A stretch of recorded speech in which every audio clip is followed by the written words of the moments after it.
Hello everyone, आज date है 12 अगस्त 2021 और इंडियन एक्सप्रेस न्यूज़पेपर एनालिसिस में आपका स्वागत है।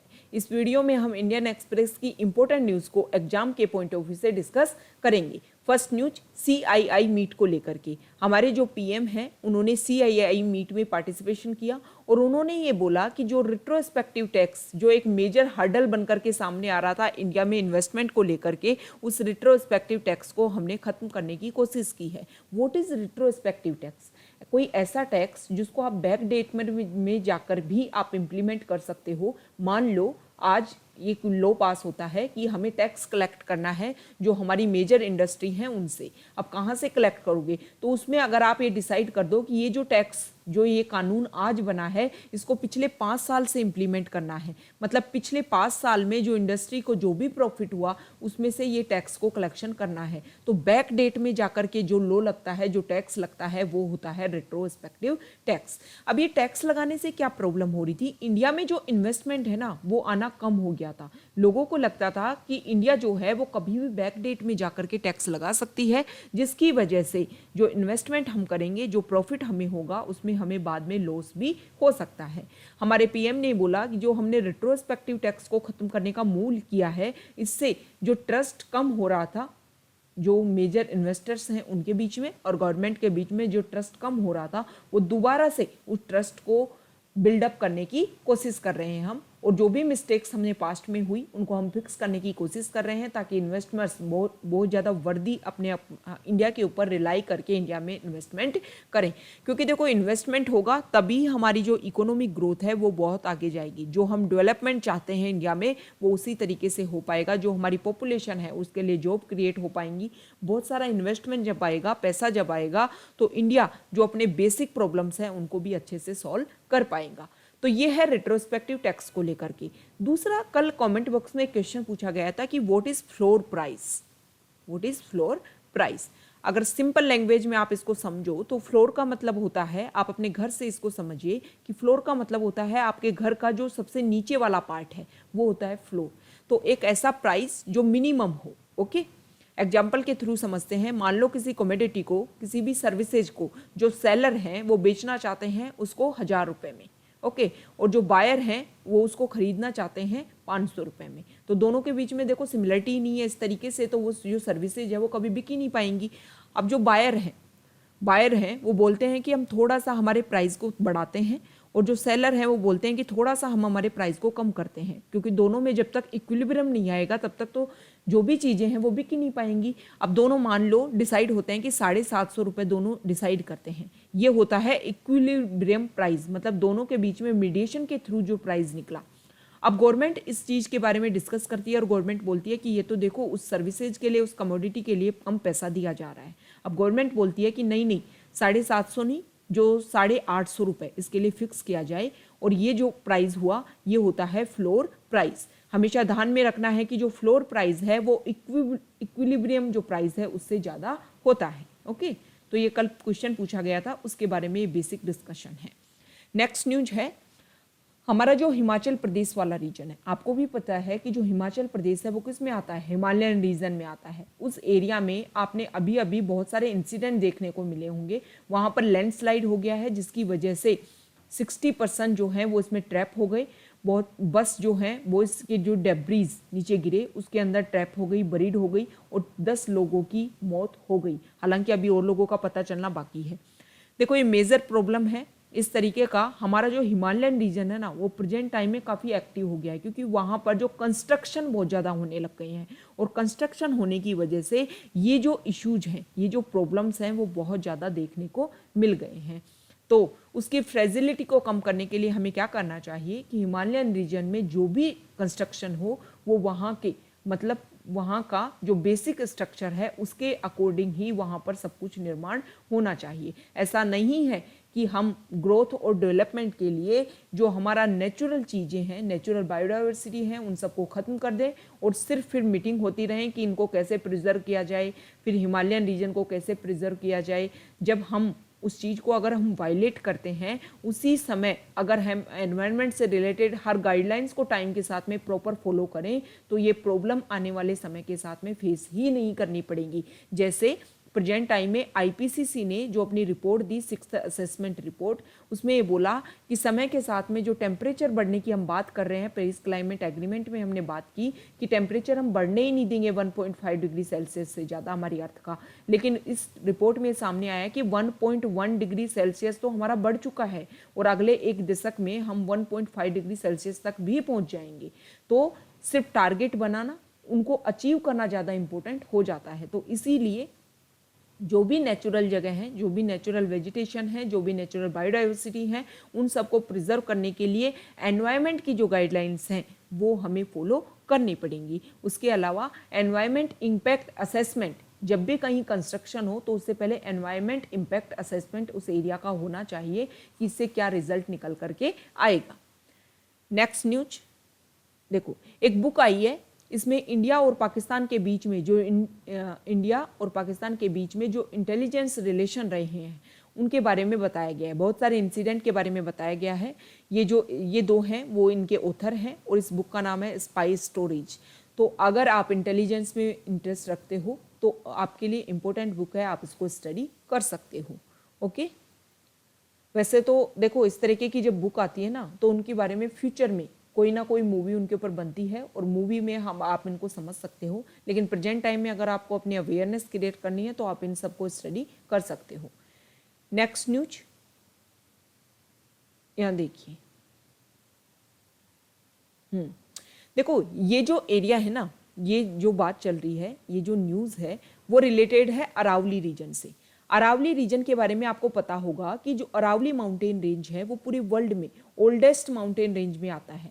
ये जो अरावली है वो प्री कैम्बियन काल की, प्री कैम्बियन एरा की माउंटेन रेंज है। प्रेजेंट टाइम में इसको बहुत ज़्यादा इसको डिस्ट्रक्शन हो चुका है और इसका हरियाणा में जो पार्ट है वहाँ पर एनक्रोचमेंट किया जा रहा था, वहाँ पर बहुत सारे इलीगल जो हाउस हैं वो बनाए जा रहे थे, बहुत सारी सोसाइटी वहाँ पर डेवलप की जा रही थी लोगों को हिल व्यू देने के लिए।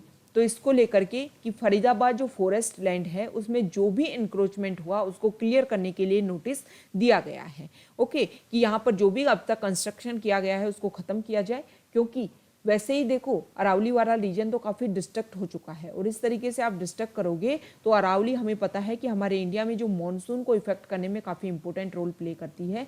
स्पेशली जो थार डेजर्ट है उसको नर्दर्न पार्ट में या ईस्टर्न पार्ट में एक्सटेंड होने से रोक रही है और अगर आप इसको ख़त्म कर दोगे तो इंडिया का बहुत सारी जो लैंड है वो डेजर्ट लैंड में चेंज हो जाएगी। तो अरावली को प्रिजर्व करने की हमें आवश्यकता है। नेक्स्ट न्यूज दिल्ली गवर्नमेंट से लेकर के है। दिल्ली गवर्नमेंट ये चाहती है कि उनके यहाँ पर जो भी एजुकेशन हो वो वर्ल्ड क्लास लेवल की हो। इसके अलावा वो स्किल बेस्ड एजुकेशन भी चाहते हैं, इसलिए वो एंटरप्रेन्योरशिप जैसा प्रोग्राम उन्होंने अपने बेसिक जो स्कूलिंग प्रोग्राम है उसी में इसका इनिशिएटिव स्टार्ट कर दिया है। तो अब उन्होंने 20 स्कूल्स को specialized excellence now under IB के तहत डेवलप किया है और इनमें जो एडमिशन है वो स्टार्ट हो गए हैं। नेक्स्ट न्यूज, हमारी जो पार्लियामेंट है उसका मानसून सेशन एंड हो गया है। अब इसमें एक बिल पास हुआ, ये जो डिजिट है वो आपको क्या समझ में आ रहा है? इस डिजिट से, इस डिजिट से ये समझ में आ रहा है कि पार्लियामेंट में जो हमारा, देखो यहाँ पार्लियामेंट में एक बिल पास हो रहा था, जो बिल है ओबीसी लिस्ट को लेकर के कि जो स्टेट्स हैं उनके उनकी जो पावर्स हैं वो दोबारा उनको रिस्टोर किया जाए। तो ये जो बिल है, ये जो डिजिट है वो हमें ये दिखाता है कि राज्यसभा में इतने लोग मौजूद थे जब ये बिल पास हो रहा था ओबीसी लिस्ट को लेकर के, उस समय मतलब सर्वसम्मति से सभी ने मिल करके इस बिल को पास करवाया, किसी ने भी इसका विरोध नहीं किया। तो ये काफ़ी इंपॉर्टेंट हो जाता है। ये अमेंडमेंट बिल था और जब भी हमें अमेंडमेंट करना होता है तो हमें एक मेजोरिटी की, जो टोटल स्ट्रेंथ होती है हाउस की, उसकी एक मेजोरिटी चाहिए। मतलब 2/3 से कम जितने भी एमपी प्रेजेंट है उसकी 2/3 से कम मेजोरिटी नहीं होनी चाहिए किसी भी अमेंडमेंट बिल को पास करवाने के लिए। तो ये एक तरीके से काफ़ी इंपॉर्टेंट बिल हो जाता है आपके लिए। देखो जो भी बिल पास हुए हैं ना, जो भी बिल पास किए गए उनके मेजर क्या क्या की पॉइंट्स हैं, ये आपके एग्जाम के पॉइंट से इंपॉर्टेंट हो जाते हैं। जैसे कि ओबीसी बिल हुआ, इसके अलावा ट्राइब्यूनल से रिलेटेड जो बिल पास हुआ, इसके अलावा जो हमारा इनलैंड वाटरवे है उसको लेकर के बिल पास हुआ, इन सब के बारे में आपके जो भी की पॉइंट्स हैं इन बिल्स के वो आपके याद होने चाहिए, क्योंकि इनको लेकर के यूपीएससी प्रीलिम्स में काफ़ी क्वेश्चन आ सकते हैं कि बिल के बारे में बता देंगे और पूछ लेंगे कि इसके कौन कौन से की पॉइंट्स हैं। नेक्स्ट न्यूज, यहाँ देखिए, एक सेकेंड, हाँ देखो, इसरो जो है वो EOS अर्थ ऑर्बिटल सैटेलाइट जो है उसका थर्ड जो सेशन है उसको लॉन्च करने जा रहा है आज। इस साल कोविड की वजह से इस साल का पहला लॉन्च है, first of several launches this year. बहुत सारे लॉन्च अभी किए जाएंगे लेकिन फर्स्ट लॉन्च ये है। कोविड की वजह से हर एरिया इफेक्ट हुआ, उसकी वजह से जो हमारा इसरो वाला जो पार्ट है, जो हमारा रिसर्च एंड डेवलपमेंट वाला पार्ट है, वो भी कोविड की पेंडेमिक की वजह से काफ़ी इफेक्ट हुआ। हम बहुत सारी लॉन्च सैटेलाइट करने वाले थे, बहुत सारे हमारे इनिशिएटिव थे उनको करने वाले थे, लेकिन कोविड की वजह से वो काम नहीं हो पाया। इसके बारे में एक्सप्लेन्ड पेज पर अच्छे से आया है, वहाँ पर हम इसके बारे में अच्छे से डिस्कस करेंगे। नेक्स्ट न्यूज, यहाँ देखिए, सुप्रीम कोर्ट ने बोला है जो स्टेट गवर्नमेंट है उनको और जो सेंट्रल गवर्नमेंट है उनको कि जो भी कंज्यूमर फॉर्म्स हैं, मतलब देखो, national consumer dispute redressal commission और state consumer dispute redressal commission, वहाँ पर जो भी वैकेंसीज हैं उनको आप जल्दी से जल्दी भरिए। 8 वीक्स का टाइम दिया है सुप्रीम कोर्ट ने कि 8 वीक्स में इनका अच्छा रिजल्ट निकल करके आना चाहिए। कंज्यूमर प्रोटेक्शन एक्ट 2019 के तहत अगर आप अपनी पीपल को, अपनी पॉपुलेशन को, जो भी उनके राइट्स हैं उनको प्रिजर्व करना चाहते हो तो प्रिजर्व जब ही होंगे जब उन कंज्यूमर फॉर्म्स में जो वैकेंसीज हैं वो फिल होगी। मतलब उनके कोई सुनने वाला तो होना चाहिए ना। कंज्यूमर मान लो इन कंज्यूमर फॉर्म्स के पास जा रहे हैं लेकिन वहाँ पर जो उनका जो हेड है वो ही नहीं है, तो इसके ऊपर क्या डिसीजन हो पाएगा। तो गवर्नमेंट के वर्क करना चाहिए, ये जो भी वैकेंसीज हैं उनको फिल करने की आवश्यकता है। यहाँ पर 2020-21 में जो हमारी इंडिया का जो रबी सीजन हुआ, उस रबी सीजन में जितना हमारा टारगेट था उससे ज़्यादा हमने फूड ग्रेन को प्रोडक्शन किया है, तो ये इंडिया के लिए इम्पोर्टेंट बात हो जाती है।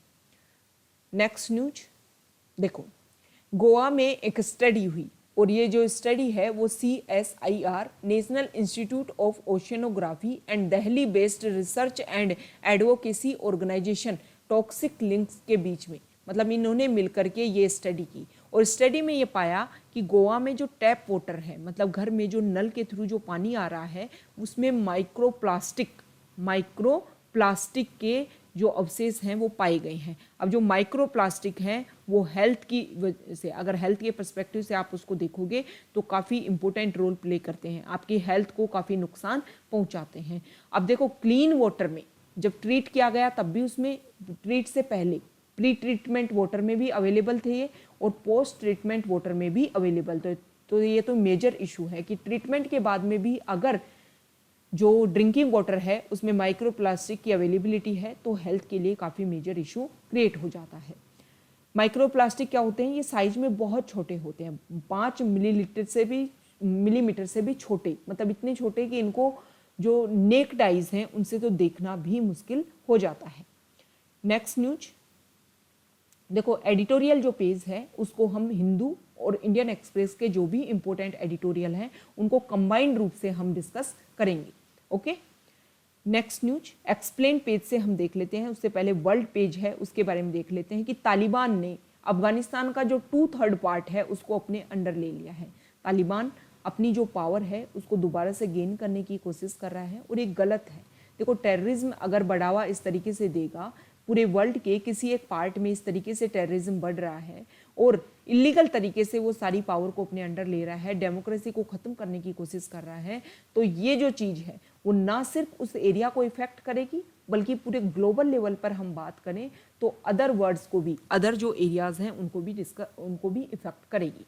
जैसे 1996 से 2001 के बीच में जो तालिबान था वो इसी तरीके से अफगानिस्तान में पावरफुल था।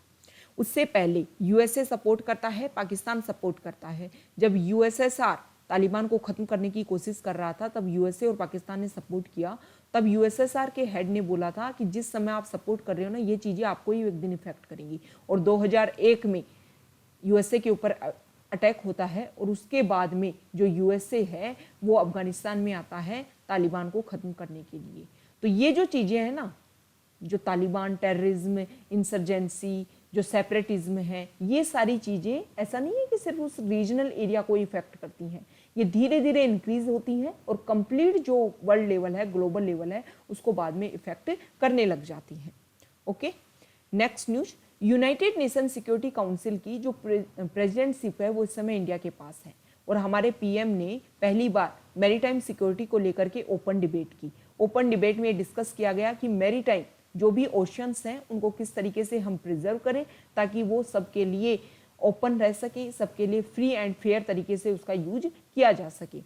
हालांकि इस डिबेट में साउथ चाइना सी को लेकर के भी इशू क्रिएट हुआ, तो बीजिंग ने अपना स्टेटमेंट ये दिया कि जब इस तरीके की ओपन डिबेट होती है तो उसमें हम ये कोशिश करें कि किस तरीके से कोलेब्रेशन के तहत, कोऑपरेशन के तहत, मैरीटाइम जो एक्सरसाइज है उनके तहत, इसके अलावा ट्रेड इनिशिएटिव को लेकर के, इन सब को लेकर के किस तरीके से जिस प्रॉब्लम के ऊपर डिस्कशन स्टार्ट हुआ है उसमें एक इंटीग्रल अप्रोच को अपनाया जाए, ना कि ये इस तरीके का जो डिस्कशन है उसमें जो भी पॉइंट्स जिनमें कन्फ्लिक्ट हैं उन पर डिस्कशन नहीं करना जाना चाहिए। नेक्स्ट न्यूज, यहाँ रोहिंग्याज को लेकर के प्रॉब्लम है। देखो जो म्यांमार है वहाँ पर जो वैक्सीनेशन रोल आउट है वहाँ पर रोहिंग्याज को मतलब इंटीग्रल नहीं किया जा रहा है और बांग्लादेश में भी अभी उनके साथ में एक तरीके से जो इक्वलिटी का भाव है वो नहीं अपनाया जा रहा है। तो रोहिंग्याज जो म्यांमार से 2017 में निकल करके आ गए थे और बहुत सारे जो लोग हैं वो बांग्लादेश में शिफ्ट हो गए। अब बांग्लादेश वाले रीजन में वो वहाँ की तो देखो सिटीजन है नहीं, म्यांमार में उनको सिटीजन माना नहीं जाता, तो ऐसे लोगों को पूरे वर्ल्ड लेवल पर देखो एक तरीके से यूनाइटेड नेशन को इनके प्रोटेक्शन के लिए वर्क करना चाहिए। यूनाइटेड नेशन डिसाइड ले कि ये लोग कहाँ पर रहें, इनका जो भी बेसिक सेटलमेंट है, बेसिक फाउंडेशन इनकी नीड्स हैं, उन सबको अवेलेबल करवाने के लिए सभी कंट्रीज मिलकर के वर्क करें। नेक्स्ट न्यूज एक्सप्लेन पेज से हैं, 2 आर्टिकल हैं जिनको हम अच्छे से डिस्कस करेंगे। फर्स्ट आर्टिकल है पार्लियामेंट की प्रोडक्टिविटी को लेकर के। जो मानसून सेशन है वो अपने 13 अगस्त को ख़त्म होने वाला था, लेकिन उसके 2 दिन पहले ही ये जो पार्लियामेंट का सेशन है, मानसून सेशन, वो ख़त्म हो गया। इस सेशन में अगर हम बात करें तो लोकसभा जो है वो लीस्ट प्रोडक्टिव, मतलब कंपैरिजन किए पिछले 2 दशक से, तो 3rd नंबर पे लीस्ट प्रोडक्टिव वर्क हुआ है लोकसभा में, और राज्यसभा में 8वें नंबर पे 8th लीस्ट प्रोडक्टिव वर्क हुआ है। अब इसमें ये जो प्रोडक्टिव वर्क कम हुआ है इसमें दोनों ने ही अपना रोल प्ले किया है, कांग्रेस ने भी और बीजेपी ने भी। बीजेपी जो है, बीजेपी ने क्या किया, मतलब जिसके पास में गवर्नमेंट है उसने क्या किया, गवर्नमेंट ने ये किया कि अनवरत बिना रुके बिल पे बिल पास करवाए, उन पे कोई डिस्कशन नहीं किया। कांग्रेस ने क्या किया, कांग्रेस ने वो किया कि बिल के ऊपर डिस्कशन करना चाहिए था उस पर किया नहीं। इसके अलावा जो गवर्नमेंट ने जैसे पिगेसस स्पाईवेयर को लेकर के, फार्म लॉज को लेकर के जो अपोजिशन है वो विरोध करती रही और बीजेपी ने, गवर्नमेंट ने उसके ऊपर कोई भी ध्यान नहीं दिया। सबसे ज़्यादा मेजर प्रॉब्लम ये हुई, मिस्टर नायडू जो हमारे वाइस प्रेसिडेंट हैं, उन्होंने एक बात बोली कि जो टेबल वाला एरिया है जहाँ पर हमारे ऑफिसर्स, इसके अलावा हाउस के जो रिपोर्टर्स हैं, सेक्रेटरी जनरल और प्रिजाइडिंग ऑफिसर जहाँ पर बैठते हैं, वो जो एरिया है ना वो काफ़ी एक होली सेंक्टम है, मतलब एक ऐसा एरिया जिसकी काफ़ी वैल्यू है। उस एरिया पर आकर के जो पार्टी, जो मेंबर्स हैं, मेंबर ऑफ पार्लियामेंट, उन्होंने विरोध किया, तो ये काफ़ी मेजर प्रॉब्लम हो जाती है। अब देखो यहाँ पर बताया गया है कि PRS जो लेजिस्लेटिव रिसर्च डाटा है उसने ये बोला कि लोकसभा में 4th लीस्ट प्रोडक्टिव वर्क हुआ और पिछले 2 दशक में 21% ही प्रोडक्टिविटी हो पाई लोकसभा की। राज्यसभा की बात करें तो 28% उसकी प्रोडक्टिविटी रही, जो पिछले 1999 से अब तक 8वें नंबर की लीस्ट प्रोडक्टिव वर्क रहा।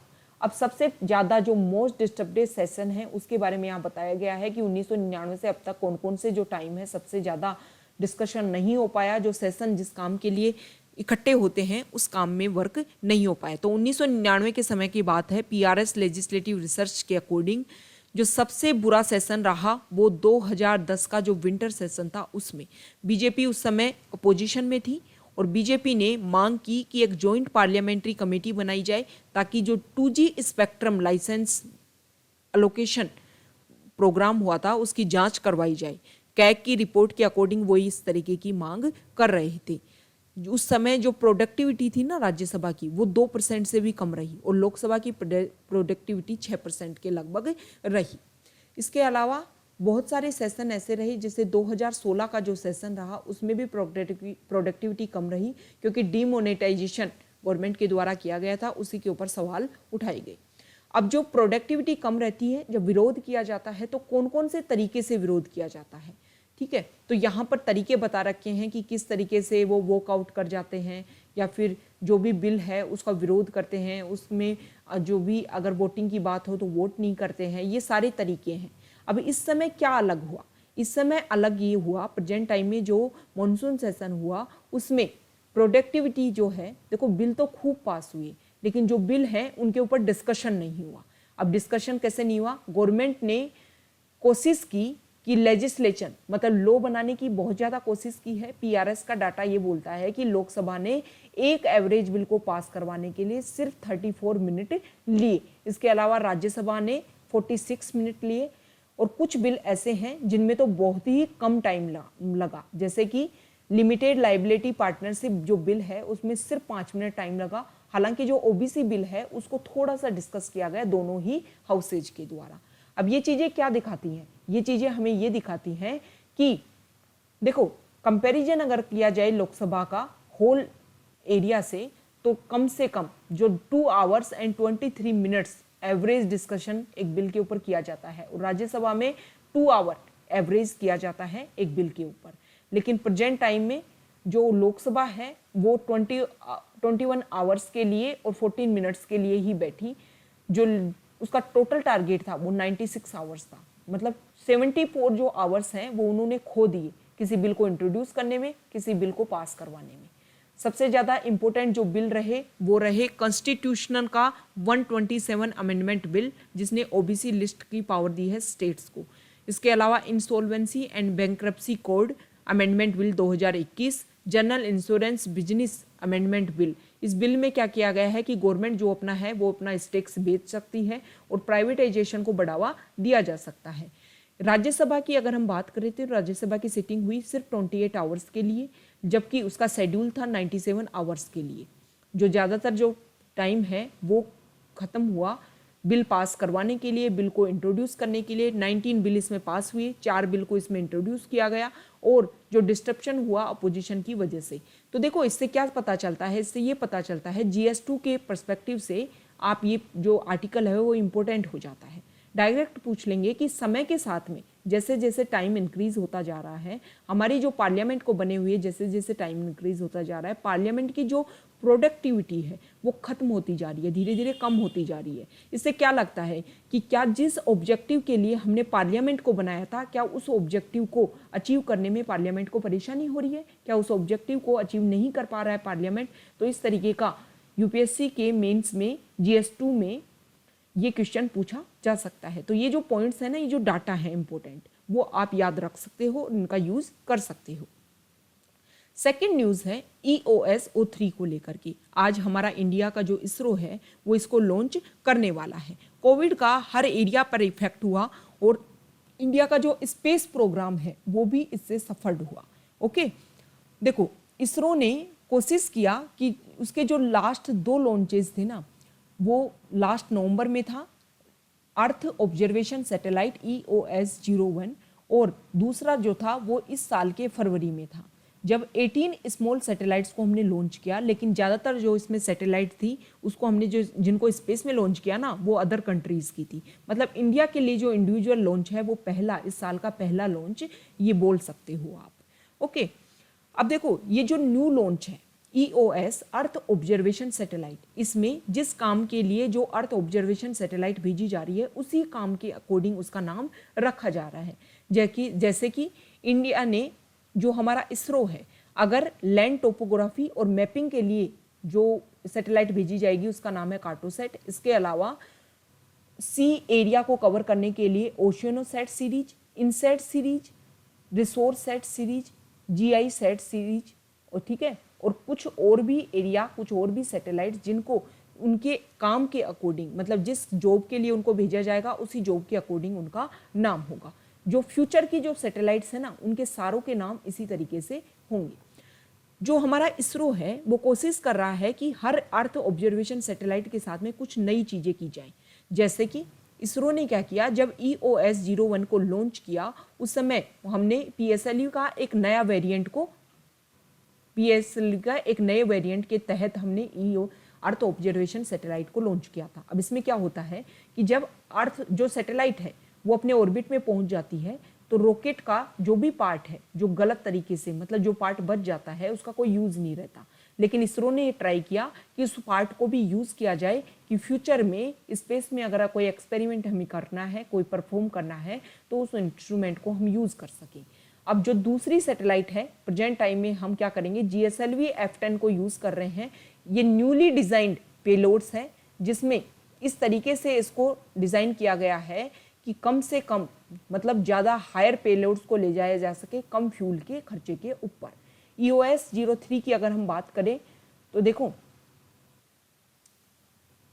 EOS-02, ठीक है, EOS-02 को अभी कुछ समय सितंबर अक्टूबर में इसको शेड्यूल किया जाएगा और इसमें एक नया सैटेलाइट नया रॉकेट SSLV को यूज किया जाएगा। स्मॉल सैटेलाइट लॉन्च व्हीकल, मतलब इसमें खर्चा कम आता है, एनर्जी कम यूज में होती है। ज़्यादातर SSLV का यूज किया जाता है बिजनेस के पर्पज के लिए और यूनिवर्सिटीज के लिए। ओके, अब नेक्स्ट क्या है, व्हाट नेक्स्ट इन स्पेस। देखो कोविड की वजह से जो भी हमारे प्रोग्राम थे उनमें डिले हुआ, जैसे कि हम चंद्रयान 3 लॉन्च करने वाले थे। आदित्य, इंडिया का पहला सन को स्टडी करने के लिए जो मिशन है उसका नाम है आदित्य, ये सब कुछ हम लॉन्च करने वाले थे। इसके अलावा अर्थ ऑब्जर्वेशन सैटेलाइट के जो और सीरीज है उनको भी हम लॉन्च करने वाले थे। तो ये सब कुछ नेक्स्ट है जिसका स्पेस में हम इंडिया धीरे धीरे अपने प्रोग्राम को लॉन्च करेगा और अब समय के साथ में कोविड जैसी परेशानी को अपने आड़े नहीं आने देगा। तो ये आज का हमारा डिस्कशन था। Okay, thank you.